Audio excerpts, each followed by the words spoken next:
प्रिय विद्यार्थियों, ध्यान दीजिए। अभी कक्षा 10वीं और 12वीं का जो फर्स्ट पेपर है वो हिंदी का है। तो हिंदी में एक टॉपिक आता है जिसका नाम है रस। यहाँ से क्वेश्चन आएगा कि रस किसे कहते हैं, इसके अंग बताएं या इसके भेद बताएं। तो सबसे पहले अपन समझेंगे कि रस का जो शाब्दिक अर्थ होता है वो आनंद है। रस का शाब्दिक अर्थ क्या है बेटा सुमेर? आनंद। आनंद। रस को काव्य की आत्मा कहा जाता है। रस को काव्य की आत्मा कहा जाता है। एक बार रोटी आई थी कि रस को काव्य की ... कहा जाता है, तो रस को काव्य की आत्मा कहते हैं। बहुत मोस्ट इंपोर्टेंट होती है। रस के जो अंग हैं, अंग का दूसरा नाम है अवयव और घटक। तो एक बार परीक्षा में पूछा गया था कि रस के अवयव बताओ, तो ज्यादातर बच्चे जानते नहीं कि अंग को ही अवयव कहते हैं और घटक कहते हैं। तो जो अंग होते हैं वो हमारे पास 4 अंग हैं। पहले नंबर पे है स्थायी भाव, दूसरे नंबर पे बेटा है विभाव, तीसरे नंबर पर है अनुभाव और चौथे नंबर पर है संचारी भाव।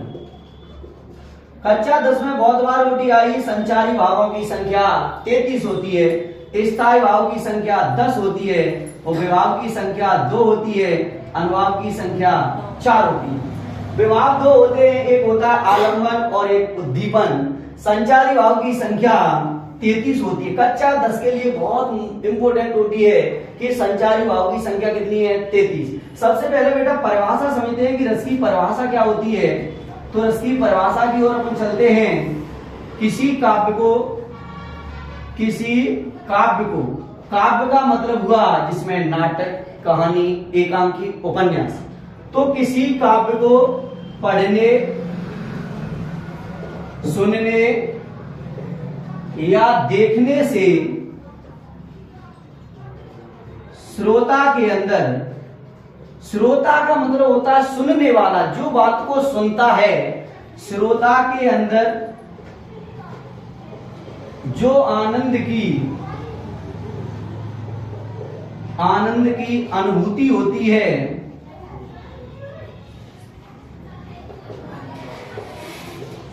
उसे रस कहते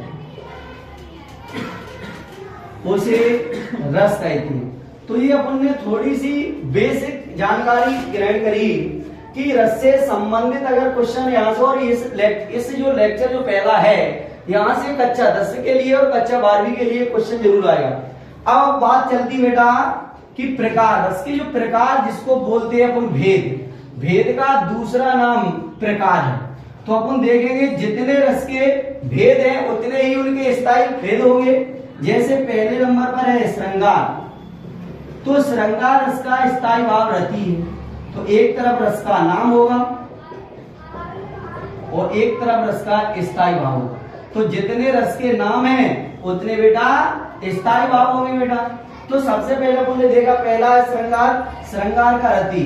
दूसरा करुण, करुण का शोक। तीसरे नंबर पर है वीर, वीर रस का स्थायी भाव उत्साह। कक्षा 12वीं में 2 साल से लगातार आ रहा है वीर रस की परिभाषा उदाहरण 2023-2024। इस साल जो इंपोर्टेंट है वो भयानक रस और शांत रस से क्वेश्चन आएगा। भयानक का स्थायी भाव है भय। रौद्र का स्थायी भाव है क्रोध। अद्भुत का बेटा है विस्मय। इसके बाद चलते विकास, तो आगे कौन सा रस मिलेगा बेटा देखने को? विवत्स।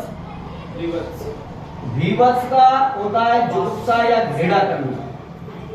विवत्स रस का होता है स्थायी भाव जुगुप्सा या घृणा करना। जैसे आपने देखा होगा किसी चीज को घृणा, जैसे किसी के चोट लग जाती है तो रक्त वगैरह निकलता है, बहुत घृणा हो रहा है। इसके बाद चलते हैं शांत रस। शांत रस का स्थायी भाव क्या है? निर्भीक। अपन ने देखे कितने हुए? 7, 8, 9, 10, टोटल अपने 10 रस है। अब इसमें देखते हैं 10वां रस सब लोगों को पता होगा कौन सा है? वात्सल। वात्सल रस का स्थायी भाव होता है वत्सल या पुत्र प्रेम। पुत्र के साथ प्रेम, वात्सल रस। नौवां रस है जो हास्य रस। हास्य मतलब होता है बेटा हंसी, तो इसका हास या हंसी। अब ये 10 रस हैं और एक रस की हम परिभाषा आपको बनाना बताएंगे और वैसे ही 10 रस की आप परिभाषा बनाना सीखेंगे। तो इधर की ओर चलते हैं, सुमित दिखाएंगे बेटा। तो सबसे पहले अपन चलते हैं, श्रृंगार रस की हम परिभाषा बना रहे हैं और श्रृंगार रस के 2 भेद होते हैं।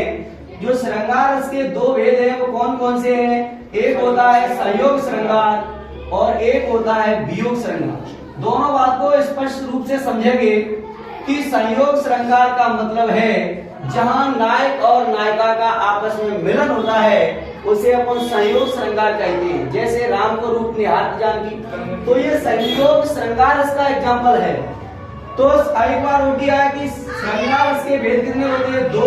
एक होता है संयोग और एक वियोग। अब श्रृंगार रस की हम परिभाषा बनाना सीख रहे हैं कि श्रृंगार रस की परिभाषा देखते हैं एकदम सटीक शब्दों, सरल शब्दों में। सह हृदय के हृदय में, सह हृदय के हृदय में। सह हृदय के हृदय का मतलब होता है खुद के हृदय में। सह हृदय के हृदय में, हृदय में रति नामक, रति को अंडरलाइन करेंगे बेटा, शेड को हम बंद करेंगे। रति नामक स्थायी भाव, स्थायी भाव का जब विभाव, अनुभाव, संचारी भाव, संचारी भाव के साथ संयोग होता है, के साथ संयोग होता है, संयोग होता है, तो वहां श्रृंगार रस की उत्पत्ति होती है। तो वहां श्रृंगार रस की उत्पत्ति होती है या उसे हम श्रृंगार रस कहते हैं। अब श्रृंगार के बाद बेटा जैसे हमने करुण रस की परिभाषा बनाई रश्मि, तो करुण रस की परिभाषा जब बनाएंगे तो जहां रति है उसके स्थान पर हम सुमित क्या लगा देंगे बेटा? अब अगर हमें वीर रस की परिभाषा बनाना है तो वीर रस का स्थायी भाव हमने देखा क्या है? उत्साह है, तो हम इसके स्थान पे उत्साह लगा देंगे। सह हृदय के हृदय में उत्साह नामक स्थायी भाव का जब विभाव, अनुभाव, संचारी भाव के साथ संयोग होता है तो वहां वीर रस की उत्पत्ति होती है। वीर रस का एग्जाम्पल समझते हैं। सिंहासन हिल उठे, राजवंशों ने वृष्टि तानी थी, बूढ़े भारत में आई फिर से नई जवानी थी। तो ये वीर, इसमें उत्साह की बात हो रही है। और बहुत सारे भयानक रस मतलब जिसमें भय की बात होती है। तो सबसे पहले अपन परिभाषा को समझते हैं। एक परिभाषा यहाँ से 2 नंबर में आएगी और एक एग्जाम्पल। तो आज का टॉपिक 2025 के लिए सुपर इम्पोर्टेंट, यहाँ से 2025 में क्वेश्चन आएगा। पहले नंबर पे है श्रृंगार रस, स्टार 3, ये वाला क्वेश्चन भयानक और शांत।